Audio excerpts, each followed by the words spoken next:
ಪತ್ರ ಮನವಿ ಸಹಕಾರಿ ಒಕ್ಕೂಟ ವ್ಯವಸ್ಥೆ ರಾಜ್ಯದ ರೈತರ ಸಂಕಷ್ಟಕ್ಕೆ ಮಿಡಿದ ನಾಡದೊರೆ ಅನ್ನದಾತನ ಸಮಸ್ಯೆ ಪರಿಹಾರಕ್ಕೆ ಖುದ್ದು ಸಿದ್ದರಾಮಯ್ಯ ಕಾಡಕ್ಕೆ ಮಾವು ಬೆಲೆ ಕುಸಿತಕ್ಕೆ ಕಾರಣವೇನು ಚಂದ್ರಬಾಬು ನಾಯ್ಡುಗೆ ಸಿಎಂ ಭಾವನಾತ್ಮಕವಾಗಿ ಹೇಳಿದ್ದೇನು ನಾನು 86 ಕೆಜಿ ಇದ್ದವಳು 71 ಕೆಜಿ ಬಂದಿದ್ದೇನೆ ವಯಸ್ಸಾದ್ಮೇಲೆ ಸ್ಮಾರ್ಟ್ ಆಗಿ ಕಾಣ್ತೀರ ಅಂದ್ರೆ ಜಿನ್ನಿ 126 ಕೆಜಿ ವೇಟ್ ಇದೆ ನಾವು ಈಗ 114 ಕೆಜಿ ಲೆಕ್ಕ ಬಂದಿದ್ದೀವಿ ಯಾವುದೇ ಸೈಡ್ ಎಫೆಕ್ಟ್ ಆಗಿಲ್ಲ 84 ರಿಂದ 50 ಕೆಜಿ ಬಂದೆ ಆಮೇಲೆ ಸಣ್ಣಗೆ ಫಿಟ್ ಆಗಿದ್ದೀನಿ ಅದಕ್ಕೆ ನಾನು ಯೂಸ್ ಮಾಡ್ತಾ ಇರೋದು ಜೀನಿ ಸ್ಲಿಮ್. ಆಂಧ್ರ ಪ್ರದೇಶದ ಚಿತ್ತೂರು ಜಿಲ್ಲಾಡಳಿತವು ಕರ್ನಾಟಕ ರಾಜ್ಯದ ಮಾವು ಸಾಗಾಣಿಕೆಗೆ ನಿರ್ಬಂಧ ವಿಧಿಸಿರುವ ನಿರ್ಬಂಧವನ್ನ ತೆರವುಗೊಳಿಸುವಂತೆ ಇದೀಗ ಮುಖ್ಯಮಂತ್ರಿ ಸಿದ್ದರಾಮಯ್ಯ ಆಂಧ್ರ ಸಿಎಂ ಚಂದ್ರಬಾಬು ನಾಯ್ಡು ಅವರಿಗೆ ಪತ್ರ ಬರೆದು ಮನವಿ ಮಾಡಿಕೊಂಡಿದ್ದಾರೆ. ಪತ್ರ ಬರೆದು ನಾಯ್ಡು ಅವರಿಗೆ ಸಿಎಂ ಸಿದ್ದರಾಮಯ್ಯ ಮನವಿ. ಕರ್ನಾಟಕದ ಮಾವಿಗೆ ಆಂಧ್ರ ಪ್ರದೇಶ ನಿಷೇಧ ಹೇರಿದ್ದರಿಂದ ರಾಜ್ಯದ ತೋತಾಪುರಿ ಮಾವಿನ ಬೆಲೆ ಕುಸಿದಿತ್ತು.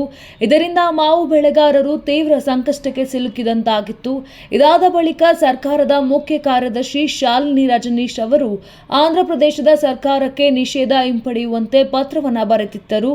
ಆದರೆ ಇದೀಗ ವಿಚಾರವನ್ನ ಗಂಭೀರವಾಗಿ ಪಡೆದ ಸಿಎಂ ಖುದ್ದು ಮುತುವರ್ಜಿ ವಹಿಸಿ ಪತ್ರ ಬರೆದು ರೈತರ ಸಂಕಷ್ಟಕ್ಕೆ ಮಿಡಿದಿದ್ದಾರೆ. ಕಳೆದ ಜೂನ್ 7ರಂದು ನಿರ್ಬಂಧ ಹೇರಿದ್ದ ಚಿತ್ತೂರು ಜಿಲ್ಲಾಡಳಿತ. ಇನ್ನು ಪ್ರಮುಖವಾಗಿ ಚಿತ್ತೂರು ಜಿಲ್ಲಾಡಳಿತವು ರಾಜ್ಯದ ತೋತಾಪುರಿ ಮಾವು ಖರೀದಿ ಮೇಲೆ ಹೇರಿರುವ ನಿಷೇಧವನ್ನ ಹಿಂಪಡೆಯುವಂತೆ ಸೂಚನೆ ನೀಡಬೇಕೆಂದು ಇದೀಗ ಸಿಎಂ ನಾಯ್ಡು ಅವರಿಗೆ ಸಿದ್ದರಾಮಯ್ಯ ಮನವಿ ಮಾಡಿಕೊಂಡಿದ್ದಾರೆ. ಅಲ್ಲದೆ ಇತರ ರಾಜ್ಯಗಳಿಂದ ತೋತಾಪುರಿ ಮಾವಿನ ಹಣ್ಣುಗಳನ್ನು ಜಿಲ್ಲೆಗೆ ಪ್ರವೇಶಿಸುವುದನ್ನು ನಿಷೇಧಿಸಿ ಚಿತ್ತೂರು ಜಿಲ್ಲಾಧಿಕಾರಿಗಳು ಜೂನ್ 7ರಂದು ಆದೇಶ ಹೊರಡಿಸಿರುವುದು ತಿಳಿದು ಬಂದಿದೆ. ಈ ದಿಢೀರ್ ಮತ್ತು ಏಕಮುಖವಾದ ನಿರ್ಧಾರವು ಕರ್ನಾಟಕದ ಮಾವು ಬೆಳೆಗಾರರಿಗೆ ವಿಶೇಷವಾಗಿ ಗಡಿ ಪ್ರದೇಶಗಳಲ್ಲಿ ಗಣನೀಯ ಪ್ರಮಾಣದಲ್ಲಿ ತೋತಾಪುರಿ ಮಾವನ್ನ ಬೆಳೆಯುವವರಿಗೆ ಅಧಿಕ ತೊಂದರೆಯನ್ನುಂಟು ಮಾಡಿದೆ ಎಂದು ತಿಳಿಸಿದ್ದಾರೆ. ರೈತರ ಜೀವನೋಪಾಯದ ಮೇಲೆ ನೇರ ಪರಿಣಾಮ. ನಮ್ಮ ಈ ರೈತರು ತಮ್ಮ ಉತ್ಪನ್ನಗಳನ್ನು ಮಾರಾಟ ಮಾಡಲು ಚಿತ್ತೂರು ಮೂಲದ ಸಂಸ್ಕರಣಾ ಘಟಕಗಳೊಂದಿಗೆ ದೀರ್ಘಕಾಲದಿಂದ ಸಂಪರ್ಕದಲ್ಲಿದ್ದಾರೆ. ಸದ್ಯ ಈ ನಿರ್ಬಂಧವು ಈ ಚಾಲ್ತಿಯಲ್ಲಿದ್ದ ಪೂರೈಕೆ ಸರಪಳಿಗೆ ಅಡ್ಡಿಪಡಿಸಿದೆ ಹಾಗೂ ಕೊಯ್ಲಿನ ಬಳಿಕ ಸಾಕಷ್ಟು ನಷ್ಟ ಉಂಟು ಮಾಡಿದೆ. ಇದು ಸಾವಿರಾರು ರೈತರ ಜೀವನೋಪಾಯದ ಮೇಲೆ ನೇರವಾಗಿ ಪರಿಣಾಮ ಬೀರುತ್ತದೆ ಎಂದು ಸಿದ್ದರಾಮಯ್ಯ ತಮ್ಮ ಪತ್ರದಲ್ಲಿ ಉಲ್ಲೇಖಿಸಿದ್ದಾರೆ. ನಿಮ್ಮ ಈ ನಿರ್ಧಾರ ಒಕ್ಕೂಟ ವ್ಯವಸ್ಥೆಗೆ ವಿರುದ್ಧವಾಗಿದೆ. ಮುಖ್ಯವಾಗಿ ಪೂರ್ವ ಮಾತುಕತೆ ಅಥವಾ ಸಮನ್ವಯವಿಲ್ಲದೆ ತೆಗೆದುಕೊಳ್ಳುವ ಈ ರೀತಿಯ ನಿರ್ಧಾರಗಳು ಸಹಕಾರಿ ಒಕ್ಕೂಟ ವ್ಯವಸ್ಥೆಗೆ ವಿರುದ್ಧವಾಗಿದೆ. ಇದು ಉದ್ವಿಗ್ನತೆ ಮತ್ತು ಪ್ರತಿಕಾರದ ಕ್ರಮಗಳಿಗೆ ಕಾರಣವಾಗಬಹುದು ಎಂಬ ಕಳವಳವನ್ನು ಕೂಡ ವ್ಯಕ್ತಪಡಿಸಿದ್ದಾರೆ.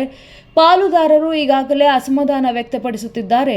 ಇದು ತರಕಾರಿಗಳು ಮತ್ತು ಇತರ ಕೃಷಿ ಸರಕುಗಳ ಅಂತರ ರಾಜ್ಯ ಸಾಗಣೆಯನ್ನು ಅಡ್ಡಿಪಡಿಸಬಹುದು ಎಂದು ಅವರು ಆತಂಕವನ್ನು ಹೊರಹಾಕಿದ್ದಾರೆ.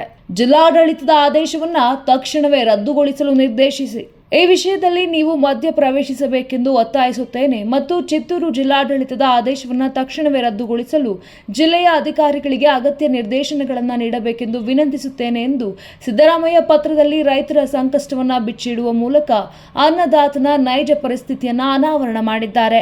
ಅಲ್ಲದೆ ನೀವು ಈ ಸಮಸ್ಯೆಯನ್ನು ಗಂಭೀರವಾಗಿ ಪರಿಗಣಿಸಬೇಕು ಮತ್ತು ರೈತರ ಕಲ್ಯಾಣದ ಹಿತದೃಷ್ಟಿಯಿಂದ ಕೃಷಿ ಉತ್ಪನ್ನಗಳ ಸರಾಗ ಸಾಗಣೆಯನ್ನು ಯಥಾಪ್ರಕಾರ ಮುಂದುವರಿಯಲು ತ್ವರಿತ ಕ್ರಮಗಳನ್ನು ತೆಗೆದುಕೊಳ್ಳಬೇಕು ಎಂದು ಸಿದ್ದರಾಮಯ್ಯ ಆಂಧ್ರ ಸಿಎಂ ಚಂದ್ರಬಾಬು ನಾಯ್ಡು ಅವರಿಗೆ ಒತ್ತಾಯವನ್ನ ಮಾಡಿದ್ದಾರೆ. ನಾನು 86 ಕೆಜಿ ಇದ್ದವಳು 71 ಕೆಜಿ ಬಂದಿದ್ದೇನೆ ವಯಸ್ಸಾದ್ಮೇಲೆ ಸ್ಮಾರ್ಟ್ ಆಗಿ ಕಾಣ್ತೀರ ಅಂದ್ರೆ ಜಿನ್ನಿ 126 ಕೆಜಿ ವೇಟ್ ಇದೆ ನಾವು ಈಗ 114 ಕೆಜಿ ಲೆಕ್ಕ ಬಂದಿದ್ದೀವಿ ಯಾವುದೇ ಸೈಡ್ ಎಫೆಕ್ಟ್ ಆಗಿಲ್ಲ 84 ರಿಂದ 50 ಕೆಜಿ ಬಂದೆ ಆಮೇಲೆ ಸಣ್ಣಗೆ ಫಿಟ್ ಆಗಿದ್ದೀನಿ ಅದಕ್ಕೆ ನಾನು ಯೂಸ್ ಮಾಡ್ತಾ ಇರೋದು ಜೀನಿ ಸ್ಲಿಮ್.